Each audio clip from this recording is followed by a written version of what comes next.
السلام عليكم ورحمة الله تعالى وبركاته أصدقائي، نرحب بكم فيديو جديد من قناتكم. فيديو اليوم راح يكون عبارة عن درس الإسلام والرسالة السماوية السابقة للسنة الثالثة ثانوي جامع الشعب العلمية. أصدقائي دون إطالة أنا راني درت ملخص بطريقتي، وتقدروا تقولوا ديت شوية من عند الأستاذة بوسعادي.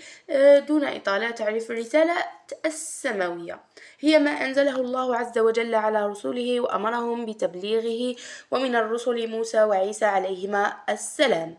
الرسالات السماوية المحرفة اليهودية، تعرفها هي مصطلح حادث، لازم كي تعرفوها تقولوا مصطلح حادث لأنه عليها نقطة في تصحيح يوم البكالوريا. يطلق على الديانة الباطلة المحرفة عن دين الحق التي بعث بها موسى عليه السلام لبني إسرائيل، وهي تصورهم قائمة على عهد إلهي انتقائي مع بني إسرائيل بواسطة موسى، لها كتابها المقدس التناخ وعقائدها ومساراتها وشرائعها. اعذروني على الكتابة لأنه كنت أكتب رابيد. مصدرها الكتاب المقدس التناخ، وتعني حروف هذه الكلمة سفر التوراة الخمسة، وهي يعني صفر نقصد بها حزب: صفر التكوين، صفر الخروج، صفر العدد، صفر التثنية، وصفر اللاوين. وتعني أسفار الأنبياء. أسفار الحكمة والأمثال، واليهود يضمونها ليصل عددها إلى 22 صفر، أهمها أسفار التوراة. التلمود، وهو مجموع التراث الفقهي الشفهي لأحبار اليهود، والذي تم تدوينه في القرن 2 و6 للميلاد، وهو ينقسم إلى قسمين: المشنى وتعني المتن، والجمارة الشرح الشرح، يعني المشنى وتعني المتن، والجمارة تعني الشرح.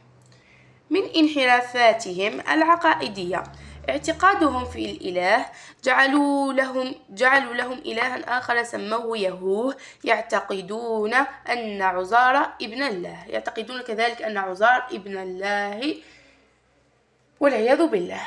اعتقادهم في الأنبياء، نسبوا للأنبياء افتراءات كثيرة مثل الردة لسليمان والاحتيال ليعقوب عليه السلام. اعتقاداتهم في النسب، ينسبون النسب للأم، فإن لم تكن أما يهودية لن يأخذ الابن النسب. صافي إذا ما كانتش مات طفل هذيك يهودية ما راحش يدي النسب ديالو. ينسبون نكملناها. اعتقادهم في التجسيم والوثنية، عبدوا العجل وموسى معهم. بدأ التحريف وميلهم للتجسيم والوثنية وموسى بين ظهرانيهم. عبدوا العجل، الكبش، البقر، وقد قدسوا الحية لدهائها. يعني هنا القصة تاع الحية وموسى عليه السلام.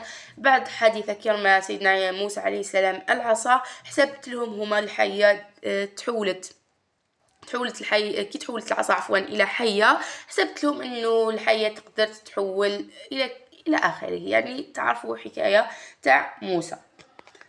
من الرسالات السماوية النصرانية المحرفة النصرانية، وهي مصطلح حادث كذلك لازم تقولوها، يطلق على الدين الذي بشر به سيدنا عيسى عليه السلام. والنصارى هم أتباع هذه الديانة المحرفة الذين يدعون أنهم يعبدون المسيح إلههم الذي مات على الصليب ليخلصهم من الخطيئة.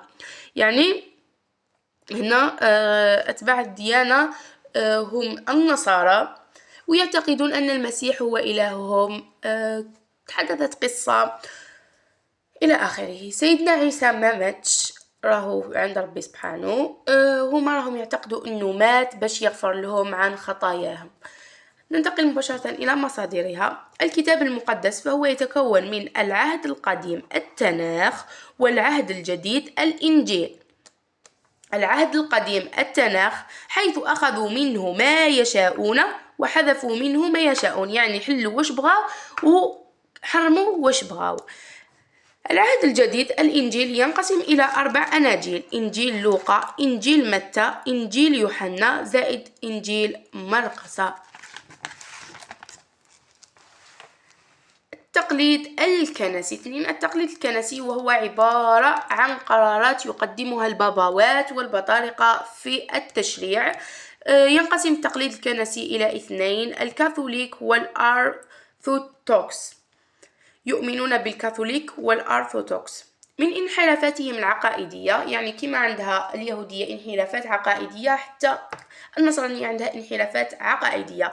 التثليث الإلهي يتشكل عندهم من 3 أقانيم: الله اللي هو الأب، الابن عيسى، روح القدس جبريل عليه السلام. الخطيئة والفداء، يعتقدون أن الله لحبه للبشر أنزل ابنه الوحيد عيسى عليه السلام للفداء، أي عند مقتله ستغفر جميع ذنوبهم. يعني هما قتلوا عيسى عليه السلام، علقوا في ذاك الصليب، لذلك كاين التثليث. وكما سيدنا عيسى عليه السلام اعتقدوا أنه جميع خطاياهم راحت.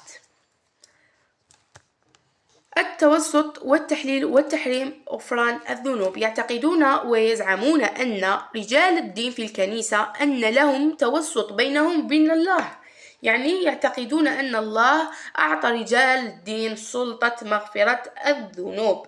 هنا وش يعتقدوا هما؟ يعتقدوا أنه هذوك البابوات اللي يخدموا في الكنائس هو عندهم سلطة غفران الذنوب.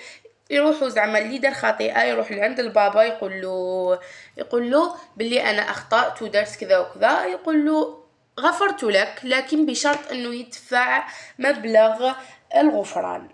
بصح يعاود يولي يفوت زمان وزمان، يعاود يولي عنده، يقول له هذاك البابا يعاود يولي عنده يقول له باللي انت نسيت كذا وكذا ولازم تعاود تزيد تدفع مبلغ واحد اخر باش يغفر لك الله. ويقول له هذاك يدفع ويقول له هل غفر لله؟ يقول له نعم غفر لك. وهكا وهي رايحة، يعني قضية بيزنس. نكملوا الشرح. النصراني يروح للكنيسة يعترف بذنوبه، ثم رجل الدين يقول له غفرت لك بشرط دفع مبلغ الغفران، ثم يقول له غفرت لك وهو يأمن باللي تم الغفران له. أصدقائي شرحت لكم شرح مبسط وش راني فاهمة أنا وش كتبت في هذا الملخص. وانتم تحبوا تدوا من عندي ولا تروحوا مباشرة كتاب الأستاذة بوسعادي، لأنه راه متوفر فيه جميع الدروس بطريقة رائعة جدا، حتى شرحها في اليوتيوب راه شرح رائع. لأننا نكون لحقنا نهاية الفيديو، نتمنى تكونوا استفدتم من الملخص البسيط وهذا الشرح البسيط، لأني متعمقتش فيه بزاف، لأنه لو كان تعمق راح ياخذ لي أكثر من ساعة الفيديو. نلتقي في فيديو قادم بإذن الله تعالى وبركاته.